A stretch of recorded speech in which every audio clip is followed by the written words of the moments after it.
যারা জাকাত খেতে পারবে, ফকির, মিসকিন, অসহায়, গরিব, যারা গরিব চাকর অথবা যুদ্ধে লিপ্ত, মুসাফির অথবা ঋণের বোঝায় যারা জর্জরিত অবস্থায় আছে, তারা যে কোনো মানুষ থেকে জাকাত খেতে পারবে।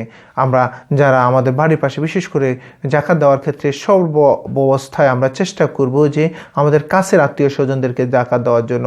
গরিব, অসহায়, মিসকিন আছে কিনা, অথবা ফকির আছে কিনা, অথবা ঋণের বোঝায় জর্জরিত অবস্থায় আছে, অথবা যার কাছে অনেক সম্পদ আছে কিন্তু সে এখন মুসাফির, এখানে আসছে, সে ওই বাড়ি থেকে সম্পদ নিয়ে আসতে পারতেছে না, তার কাছে এখন উপস্থিত কিছু টাকা পয়সার তার দরকার, আপনি তাকেও জাকাত দিতে পারবেন। এবং সর্বশেষ যে কাজটা করতে পারবেন, যিনি জাকাত ফান্ডটা যে ডিস্ট্রিবিউশন করবে, মানুষের মাঝে মাঝে নিয়ে যাবে, এরকম কোনো যদি কর্মচারী থাকে তিনিও জাকাত ফান্ড থেকে তিনি খেতে পারবে, কোনো সমস্যা নাই।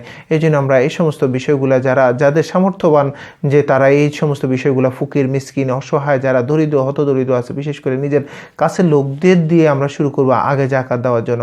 যার মাধ্যমে আপনার লাভটা কী হচ্ছে, যে আপনার কোথাও যদি তাদের আত্মীয়তার সম্পর্ক বজায় থাকলো, পাশাপাশি তা আপনার এই সামর্থ্যবান এই টাকা পয়সা দিয়ে তারা হয়তো অনেক কষ্টে আছে, এই কষ্টটা তাদের লাঘব হয়ে যাবে।